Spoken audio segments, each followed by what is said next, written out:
as promised to be delivered in the honor of the two greatest. Here we are with Rick James versus Prince, or Prince versus Rick James, in the epic battle of funk, punk, rock. All together. Now, needless to say, by now you know who Rick James is. I'm Rick James, and for you Chappelle Show younger generations, you got brought into Rick James by Dave Chappelle. And welcome. Because before that, Rick James was the baddest mother alive. Rick James didn't play. And when I mean play, I mean both ways. He was as ghetto as could be. But the thing about Rick that most people seem to forget is Rick was a genius. What came to him naturally was something that wasn't abundant with most writers. Rick could write in different forms. Most people, they could only write in one certain way, and that's it. Rick had an ear and was versed in a lot of different soul sounds and was not afraid to experiment. Whether it was on stage, whether it was writing, period. That's Rick James. That is the natural core of Rick James. And it was overshadowed by his super ego and his persona, which you finna learn right now has been one of the most copied in this industry. And I'm about to show you right now. I'll tell you about it. Now, when he came out, they called him a carbon copy of Jimi Hendrix. That's what was said about Rick. When Rick was coming into prominence, groups like Motown's favorite, Motown was losing money at this time. When Rick was coming in there, they were falling from grace because their acts were getting old and the new acts they were coming out with weren't doing anything. They made all these other imprints like Gordy Music. So with Gordy Music, coming out with their own little funk sound, here comes Rick James. Stevie Wonder is making songs about plants. And that's not coming over. And here comes Rick with this new sound, new everything. And they're like, well, let him be our lead artist to lead us into the new way, because this guy's got something. Rick had more than something. Rick blew up the world. And what Rick did was, even the songs that people they weren't really commercially successful as, people, the B-side records was better than the A-side records. People loved the B-side records more than the ones that they were promoting. So by the time those got to radio, people had already been jamming to them. Rick had that impact. Them B-sides was killing. The jam session, the Stone City Band, they was getting down. Now, enter Prince. Prince had just started out. He was, really wet behind the ears, but he was multi-talented as far as music and different sounds. He could play all these instruments, and he was the quiet kid, but Warner Brothers wanted to give him a shot because they liked one of his demos he did, some guy down the block, whatever, and what they called the Black Entertainment Department of Warner Brothers. So Prince was brought in that way. And since Prince was brought in this way, he needed to be out there in the face and get an audience. Prince's audience was basically some rundown people in Minneapolis. It was No one in the world really knew him. And he didn't have the persona of a go-out, stand-out personality. He was quiet and shy. He was more reserved. So this is like night and day with Rick James. This personality is not somebody that's going to, take over music or be on the same tour bus with Rick James. It's like, are you kidding? So when they were doing the tours, everybody got a van. One of the guys had a van. They pack up the stuff and go. Now Prince wrote all the music, played the instruments for the songs. These guys are not even on the records that's in the band that he got. He just got a band together. Like Warner Brothers said, this is your band. And they were hired by the company, but Prince did it all. But like when Rick James first came to meet Prince, he came in for a set rehearsal, before the show, and he comes in, Rick 30 deep, got women. He's got all these different musicians with him. Prince is up there playing something. He was like, man, he's playing some weak. Yes. I came in there and played something real, and then he got up. And he walked off and stood to the side, and he's watching me play something real. Like a kid in class.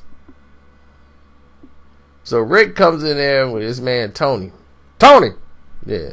Get over here. Yeah. Come in with that piece. Right here. Come in with it. He was like, man, you always got to be ready with me. You always got to be ready with me. So he hit Prince all... Prince is sitting up there absorbing all of these. This Rick James, all his anthems, everything he's doing, how he's talking to the band. And Rick got a commanding voice. And Rick sitting over there playing. Playing some keys and setting up, man. He was getting down. They started a jam session. And Prince stayed for the entire jam session. Not saying a word, just watching. So, when the show actually starts and Rick is out there doing his thing, and, Prince was mainly reserved. But Prince is watching every time, and then his set was basically, people didn't know Prince at that time. And many of you didn't know Prince at that time. But Prince had made like 3-4 albums before the 1999 and Controversy, and before Little Red Corvette. Prince had records out. And he was entirely different. He used to dress in women's like underwear and wear all this raunchy stuff in a trench coat. He'd have a like plastic trench coat, and he had one that was like a leopard skin trench coat with some like women panties on, like a thong or whatever, and be on stage with a torn t-shirt and be playing. And then at the end of his set, he would just take his jacket off and start singing for the women. The guys would boo like crazy. But the girls was like, woo! They were intrigued. But the guys would boo him off the stage. And see, back then, what the guy said went. Baby, you like this crap? Oh, we ain't coming to see this no talent mug. Where's Rick? Come on, Rick. So they want to see Rick James. They don't want to see this kid. So he'd get booed off stage, and Prince would just go and sit in there and sit down. Because he had a bed in his in the dressing room. He had like a little mini bed, like one of those like futon beds. He's sitting down there with his instrument, like, man, screw this town. So he didn't. He wouldn't even care, and the band would be there like, man, hey man, don't worry, we did our thing, man. That's just a couple of fools. So Rick would come in there, man. He was laughing, feeling sorry for Prince. Like, man, this kid, man. I don't know what they didn't put their money towards with this kid, man. Like, the kid, you know, like, he got some talent. Like, but he's not ready for this. He never thought Prince was going to amount to anything in the music business. So Rick was out there at the Waffle House. They all sitting there talking about Prince performance. They eating at their band now, and tell this band to come on down here. Come on down here and see how it's really done. See how it's really going out. See, I don't even think they eat. Is Prince feeding them? And do they even eat? Come on over here. So they came by and got some food, and they left. They didn't even eat with Rick. They wouldn't even speak to the other band members. They didn't know, but Prince would fire them and send them back had they had any conversation with Rick James or his band. Prince didn't want any of them interacting with Rick. So when Rick didn't know any of this. So when the band members, they'd be standing there waiting on the elevator together. They'll be talking, the Stone City Band be in there talking, and, you know, and Prince's musicians are sitting there, and they ain't saying a word. So they looked at them like, man, these arrogant like, man, what's up with them? They thinking they something. But this was Prince's way of trying to make them seem bigger than what they were. And trying to make it like, man, who is these dudes? These dudes ain't never played on nobody's record. Y'all just hired help. So the Stone City Band, you know, they got records. And so they look at this as arrogance. But this is part of Prince's cerebral plan. What he was doing was building a mysterious thing. Like Prince and his band are different. You know, they ain't on that level. They on something else. They too good to speak to everybody else. They on another plateau, even though they weren't. These guys weren't even on the records. Prince did all the work. But it was the illusion that he wanted to create. And he was good for that. So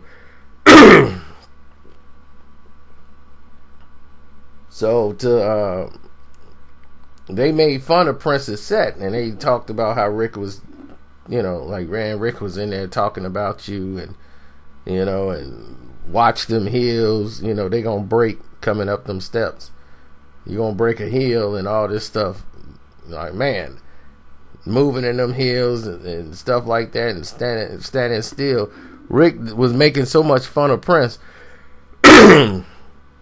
Prince decided to get back at Rick. So at one show in St. Louis, Prince comes out and does Rick James' set. He knows Rick don't get there till late when they doing the show. Rick ain't finna show up to see Prince's performance. Prince came out there, started throwing up the rock sign that Rick James would throw up. He starts stomping on stage real confident and bad, like Rick James. And then he'll do his songs. But it was like Rick James. So the people was feeling it. The whole attitude, the whole macho-ness, which really wasn't him. And everybody was like liking and cheering his show. And they was like, man, Prince turned it down. He tore it down. They was, Prince, the kid? Because that's what Rick James called him. Rick James called him the kid.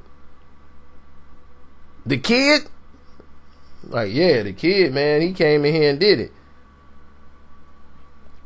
So, when this was going on, Rick James came a little early. He wanted to see this for himself. And every show, this dude, Prince, was biting more and more of his stuff. So they was finna fight. The bands was like, that's it. When we see him, we rushing him. So they stole some of Prince and them's equipment. Like, because people were like, whoa, where's our stuff? And they was in there, man, the two bands was going at it. Like, man, you stole, man, I ain't seen your stuff. Man, go on somewhere on my face. You know, it was about to go down. So the two bands about to fight each other. over equipment. So management, Warner Brothers management is there, and so is Motown management. Everybody's ready to fight. Rick James want to fight Prince. Prince is like, oh yes, keep that going. We need all this attention. So Prince is keeping this up. Rick James want to beat him up. That scrawny little bitch. Where's that scrawny bitch? So he's walking around. Somebody roll me up a joint. I'll kill that scrawny little bitch. So, well, this is going on. Management is fighting. The bands is fighting. Everybody's arguing, talking about sets, people going over their time limits. All of the stuff that happens in bands and concerts is happening now. So Warner Brothers and what's his name had a meeting in Motown. And they're like, look, Prince is coming alive. Doing this tour, we like the momentum. It's selling out. It's doing good. The opening act is getting more people in the stands quicker. You know, they're hearing about this kid. We got to keep this momentum going. So Motown's like, look, we going to do this the way it's going to go. Rick James want a meeting with Prince and his band. They want a private meeting in the room. Prince did not want to agree to this at all. Rick's unpredictable. He doesn't have a rational mind. Prince, you got to talk to him. If you don't sit there and have a conversation with this man, he's finna throw you off the tour. And Warner Brothers is not keen to having you off this tour right now. You and the band are out because you are stealing his acts. Rick James got to change his acts because he looks like he's copying you now. I know. Prince will sit there and just have a smirk on his face though. And just sit there with a smirk like yeah, I got him. You know, like you wanted to make fun of me. So now you get to see. And this is where Rick James was mad because he was like, that no talented mother. But he realized Prince had talent, but he was just mad and calling him a no talent mother because he was just like, he's stealing from me. So naturally, if somebody do that, you're going to call them no talent. But if you call Prince no talent and he hears about it, it was revenge. So all of this was done in revenge to Rick. So after the tour is over, they sit in the room. Prince got his head down. He's sitting on the bed. He's like looking up. He ain't saying a word. And the two bands are talking and Rick is talking to them. And it's like, man, it's about respect. You know what I'm saying? You give respect to get respect. Or we can get into some real ghetto up in here right now and act like some ignorant fools. So Rick got in there and started talking. And once that was said, you know, Prince is, no, I don't have any problems. I won't do the set. I'll cut back. So Prince cut back on doing all the stuff that was like Rick. He stopped and they went on to finish the tour. Everybody shook hands. Everybody was cool. And from that point on, they were able to complete the tour. It didn't stop there. That was the tip of the iceberg because Prince will never ever work with Rick James. Now Rick James is the target. And in Prince's mind, it's on. So now when he gets back, he's working on new music. And he's coming out with more braver music, like tough. But it was more of a funk style, but it was kind of tough. So when he went ahead and said, okay, Rick was busy at this time because Rick had so much he was going on, not just with his own projects. Rick had other things he was working on around the time. So when you see Rick James, Rick was writing for all these other groups and happened to come up with the Mary Jane Girls. And when he came out with the Mary Jane Girls, because they was on the tour with him,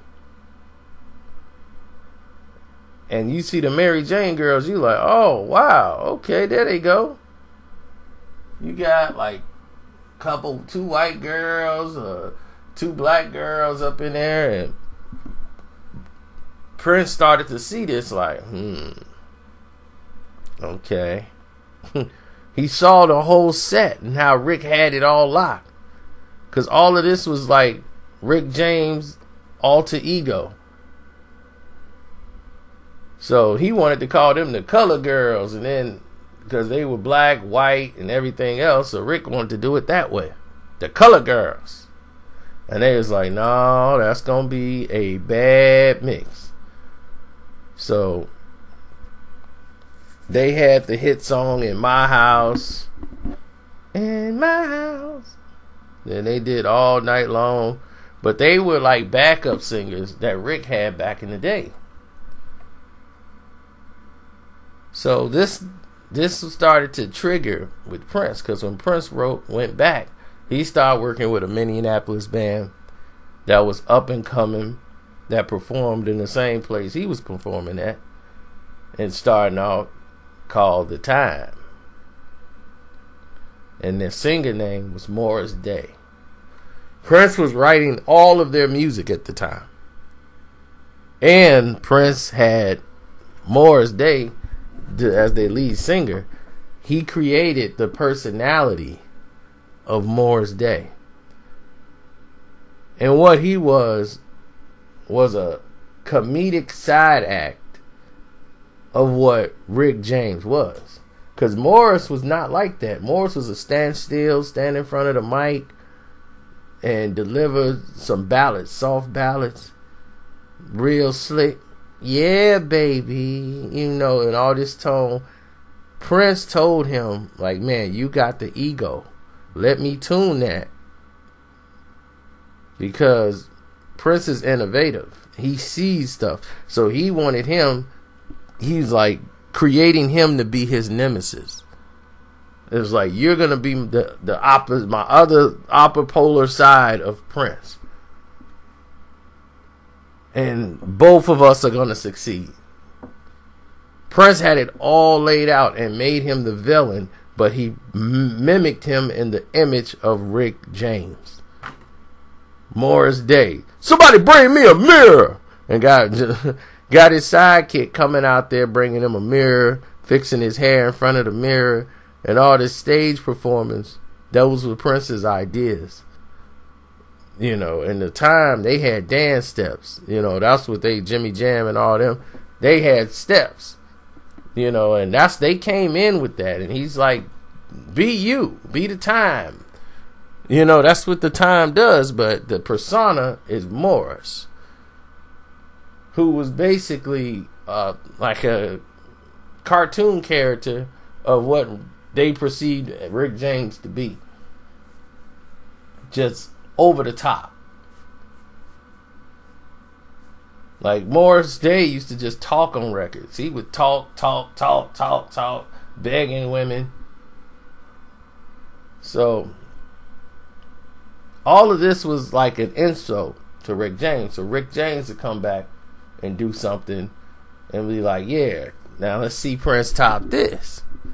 So they were going back and forth because Prince's name is getting bigger and bigger, and they were comparing him to Prince, and he was like, man, stop comparing me to this guy. He's not like me. Prince he only writes about sex. He only sing about sex. Rick James is about love. He don't have any love songs. He don't talk about rock about love. That real, he talk about just sex. That's it. Sex. Don't compare him to Rick James. You can't do what I do. So while Rick is on this rank, he's getting upset because Prince records are starting to perform better than his. Until Rick came back with Street Songs. And when he came out with Street Songs, that was it. Rick was back. Rick was bigger than ever. And Street Songs was out there, and he was like, yeah, Prince, now touch this. Let me see if you could touch this album right here. Now, Prince had Controversy album. And the Controversy album just came out, and they were like, man, this is funky. Like, I like it. It's light, but funky. And in 1999, that was the biggest song, and it's light. It's not like Rick. Rick's was a little heavy soul tune. So when he came out with the Mary Jane Girls, Rick wasn't really working with his stuff no more. Rick was doing some other stuff because he had went and did a garden album, like the Garden of Love. He had went to the Caribbean like Drake did and fell in love with the Caribbean. And his fans was like, Rick done lost his mind. So when he came back with Street Songs, it was like, okay, Rick is back, and he better than ever. So after this, Prince, watching what he's done, said, okay, you got the Mary Jane Girls. All right, I see what you did. Prince came out with the Revolution, which was different because he normally had black musicians. Like, he had a song called Head, and Dez, like one of the guys that was in the band, Dez couldn't even perform that song. He's like, man, I'm embarrassed. See, in today's times, that stuff is like, okay, well, who else? Who cares? You just playing the music. Your job is to play the guitar. You ain't even singing words. He was embarrassed to be playing that kind of song, and Prince was like, we're not taking the song out the set. So that never changed. So Prince started writing for a bunch of people just like Rick James was. And when he had the Mary Jane Girls, Prince came out with Vanity 6, which he wanted to call the Hookers. And Warner Brothers said no. The Hookers? No way are we doing the Hookers. And he wanted Vanity to be called Vagina. And they landed on Vanity because that was just too strong. They ended up getting a sticker put on there because they dressed like hookers. Vanity 6. And the Mary Jane Girls weren't like that. And Prince wanted to show and battle him with the records, and Rick James was like, my Mary Jane Girl's better than that Vanity 6, whatever that crap is. It's all about sex. See, we rap about love and stuff that's really going on in the world. And when Prince had Little Red Corvette and all those songs like that, he knew when he writes, he knows what people wants to hear. I know what drives people. Cars, money, women, power, the obsession. Men love cars. Women love cars. So he had Vanity 6 write a song called Drive Me Crazy, and all these other songs that he made, that he wrote. Why he made Little Red Corvette, all these other songs that were like other parts of other egos of Prince, he let other people do them. But he was more the lighter side of Rick James. That was the light rock that Prince wasn't, Rick wasn't doing. Rick had Tina Marie, and they were more soulful and powerful voices. And then he had Val Young, he was writing for Val. So Prince had Sheena Easton and Sheila E. and working with them. Then he had Jill Jones. Prince had a lot of people under the radar. But as Michael Jackson got into the picture, Mike jumped over everybody and blew up. Now that Michael Jackson blew up, it was like, whoa, he came out of nowhere and blew up. Like Thriller became the biggest record ever made in the world. So when Thriller came out, Prince was just had his controversy fame, and this was like enough for him, but everybody else was still doing their thing, out in the world. People forget that there was other music out in the world when Thriller was out. It's just like when Thriller came, that was the only album out, wasn't it? No. Rick was out touring, doing shows, and, Prince had got some seats. He got Prince some front row seats and all this stuff, because he's like, man, Prince is at my birthday party, and Prince didn't drink. Let me let y'all in on a little secret. Prince did not drink. Rick James grabbed Prince, put him in a headlock, and poured some yak down his throat. And Prince spit it out. Rick laughed. Ha ha! I got you, you little mother. So he was more like a little, like he called him a little white boy. That boy, he's like a little white boy, ain't he? Just look at him, so scrawny. That's the kid, though. I love you, man. Now come to see my show at the amphitheater. So he got Prince front row seats at the amphitheater. And Prince was there the first night, everything, and Prince was getting himself seen. People were looking like, it's Prince! Prince! And he was, hi. Hello. And that's about all he would say. And this one guy wanted to interview him, like, oh man, like, guy had the microphone and everything, the little tape recorder wrapped around his arm. He was like, let me interview Prince. So he went to go interview Prince. I don't do interviews. You don't do interviews?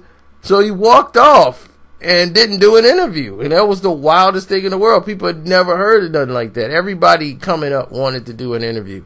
He didn't want to do an interview.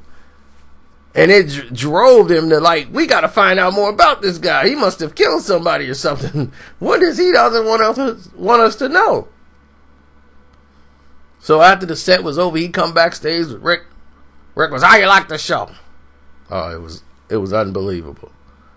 And he's like, yeah, you see, I did that, man. I went all out because I know you right there. I want you to see Rick James. So you remember, I'm Rick James. I started this. I'm the baddest mother ever.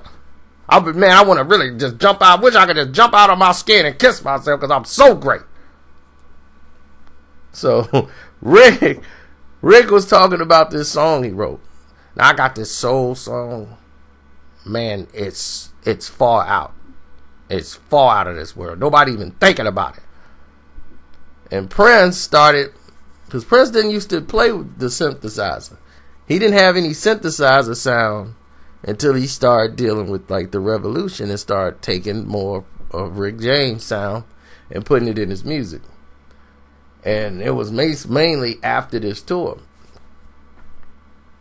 Or a little before it. I don't really remember. But Rod Stewart and Alana, his wife, came to the second show. They just happened to pop up. Rick James so high, he don't realize he gave the seats to Prince. He even forgot. So Rod Stewart and Alana's there, and he told them they could sit in the front seat. Oh, you coming to my... Hey, Rod! Rod's here! So Rod and Rick, they partied all the time. If you get my drift. So Rick James is the one that was like, come on, front seat. So they in the front seat, but they sitting in Prince seats. So when Prince shows up, his bodyguard is carrying him in on his shoulders because Prince is short and he's really insecure about that. So he's sitting on the shoulders of his bodyguard, and everybody can see Prince. And everybody's just looking at Prince and not looking at Rick James. And Rick is ticked. He's seeing the show and he's seeing Rick. And Rick has a high energy show. If you go and see Rick James perform, Rick is all over the floor. Rick done knocked over stuff before he was messed up on stage. I remember the American Music Award. He almost knocked over the synthesizer during the performance. Rick is high energy, high work. So after the show was over, Prince tried to get Rod Stewart and his wife to get out, and she told Prince to go kiss her butt. And Rod didn't like the fact that he went and tried to tell his wife to get up out of the seats, to make Rod Stewart get up and get out of the seats. So backstage, Prince was back there, and Rick and Rod walked up to him, and Rick told Prince, Rod Stewart wanted to talk to him. He was, man, come in. Prince jumped over a stair rail and ran up out of there. They were mad. They was finna jump Prince right then and there. And Rod told Rick, man, I hate that little prick. He's a prick. And he was like, man, that little bitch. And he's like, had Prince not ran out, they would have been kicking him, and him and Rod would have been stomping him out. Prince left because he saw that both of them was drugged out of their mind. And he did not want to be a part of that. So that's why he said he left. But that's on another note. Then Rick James swear that Prince went to a Michael Jackson concert and tried to do the same thing, and it didn't work because Michael Jackson turned it up. But we have no reports of that ever happening. So once his sound started to sound more like Rick James, like using synthesizer, the Purple Rain album, and he's like, the doctor used to come in with the synthesizer sound, and the doctor is not Rick James. He cannot synthesize. Like, the doctor was good, but he couldn't synthesize like Rick James. But Prince wrote it, and Prince played the synthesizer in private. He wouldn't let people see him play the synthesizer. Prince could play every musical instrument. He could write. He could do all of these different things. But Prince started to change his music because people was like, man, all he do is talk about sex. So Prince started to talk about other things on his records. That's why you hear Purple Rain is a soundtrack. It's not an album. Purple Rain is a soundtrack to the motion picture. And that's what people don't understand. Each song went along with the facets of the movie. And it was broken down, and that's why it was such a collaborative, like a success. Prince went back and made songs like Take Me With You. Take me with you. Dun, dun, dun, dun, dun, dun, dun, dun. He made it in one day. After they said, the movie was made, they was like, when y'all do this bike ride here, we kind of need some music to go with this. Prince said, oh, I know what you need. I'll have it by tomorrow. I have it by tomorrow. He came back the next day with, I don't care where we go. I don't care what we do. Ooh, ooh, ooh. Just take me with you. Right in that facet. Created in a day. He already had the idea. He knew what they were looking for. So it laid the foundation of what was coming from Prince in the future. Sign of the times, the change. He started changing his image, then changing his look, changing the sound. And it evolved with what was happening in music over the times. Then it went back to funk with rap. The punk stuff was over with. Now it was more into this funk and rap. Rap started to become more of a prominent factor. So even Rick James had Lucy's Rap with the Roxanne Shante.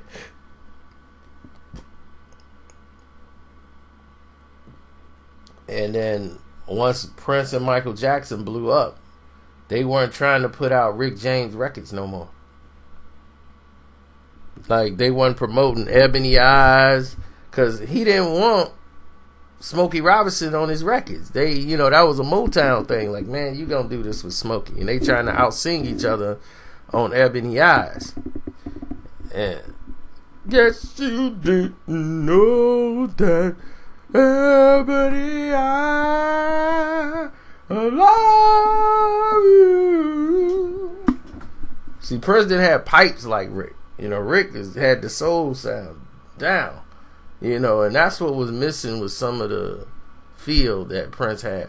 But the advice that he gave Prince ended up changing Prince completely. When he had a multicultural band, he told him, he said, if you have a multicultural band, you're going to get more fans on both sides. You know, by you just having a bunch of black guys on stage with you, you know, Rick had a multicultural band. He had white women, black women, Mexican women. Rick didn't discriminate. Rick took them all. Prince incorporated that. Like, So he came out with the Revolution. He had a multicultural band. Matter of fact, the whole band was white. Except for Prince. So this became his Prince and the Revolution. But Prince done everything his own way, did everything he wanted to do the way he wanted to do it. He wrote all the music. And they was basically a hired band by Prince to perform. Because Prince always feels as if I really don't need anyone. You guys are there on stage to play the songs that I write. Like in the movie, they make it like Wendy and them, they wrote Purple Rain, and Prince wouldn't play it, and he finally went. He created all that. None of that is true. Prince wrote Purple Rain flat out. That had nothing to do with Lisa and Wendy. But that shows you the genius of Prince and his persona and the way he was with all these women that he had. Because Prince would date a woman for an album. He was Taylor Swift. Way before Taylor Swift. Prince would be sitting there and he would date. Anytime Prince was working with a chick, oh, they were dating. They were doing something crazy. And Prince had Sheena Easton, and he broke up with her because she couldn't read his mind. Prince come up with elaborate reasons to get rid of chicks. Once that time it went and the energy, I'm bored. So he sat Sheena Easton down and was like, what am I thinking right now? And she's like, I don't know. Did I do something? She's like, I just came back in the door. I've set the keys down on the table. What am I doing wrong? Look at me. What am I thinking? I don't know. I know. You can't read my mind. We've been together all this time, and you can't read my mind. It's not going to work. I don't think this is working. Do you? She's like, I went out to the store, I came back, I set the keys down, you sat me down, and now I'm hearing this. Yesterday we just went out, we had a great time, and now it's not working? So that's how Prince split up with her. Prince, she couldn't read his mind. So if dead serious. Sheila E. and Prince, it was different. That's just, we'll have some fun, but we're not dating. Whenever they see each other, they will hook up. And it was just like that. Vanity, she was mostly gone out of her mind. Party girl, sex all the time, drugs all the time. And she was going way off the level on drugs. So her and Prince had to leave, break up. She was just couldn't handle herself. She was going way too far off drugs. So she started dating some other rockers in the group and doing drugs. And just killing herself. So even though they had broken up for The Last Dragon, Prince was out there making sure, you know, her music was the certain way when they were doing The Last Dragon. And they wanted Prince to come in, and Prince is like, no, I won't. But he did help out with the song. Never say never at heaven's elevator door. Seventh Heaven. That was written by Prince. Nobody knows this. So that's just another thing. But their competition was a friendly competition of music.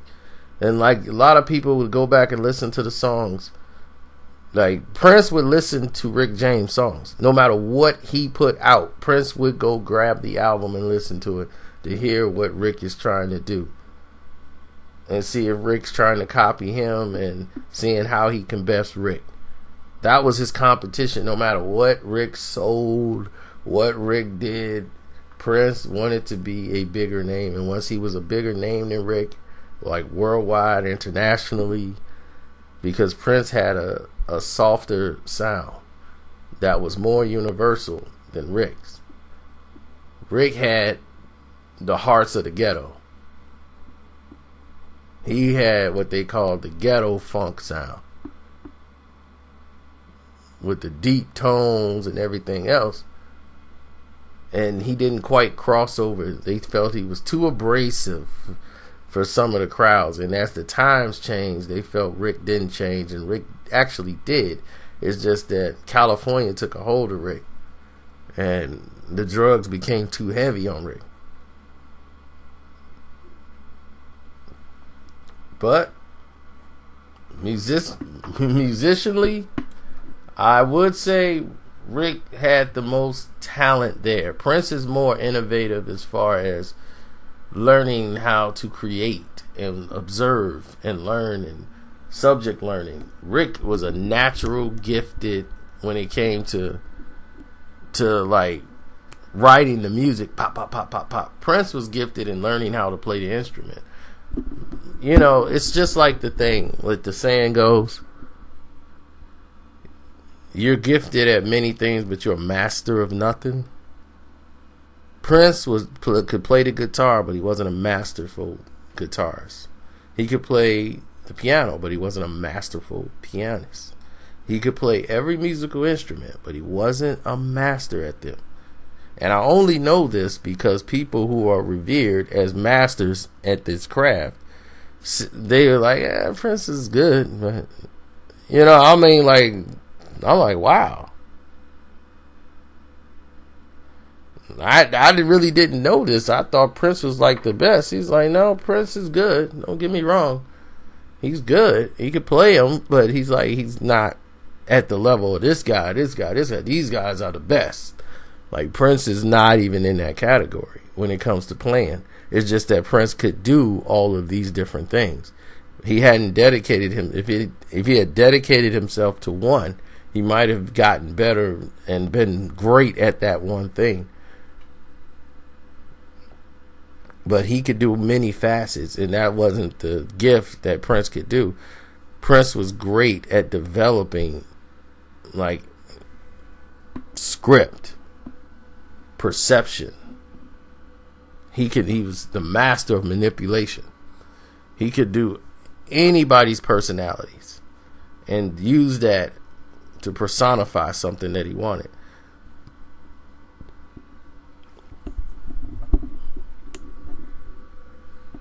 But he was mostly a comedian when he was around people he knew and was very comfortable. He was very funny and cracking jokes about people, you know, when he was in the privacy of people he trusted. But other than that, Prince really was reserved. He really didn't talk that much. He liked to observe and make his moves off that. And the fact that he had an opioid addiction is one of the reasons why A lot of people don't like to do drugs, period. Especially those type of drugs, because they're harder to get off of.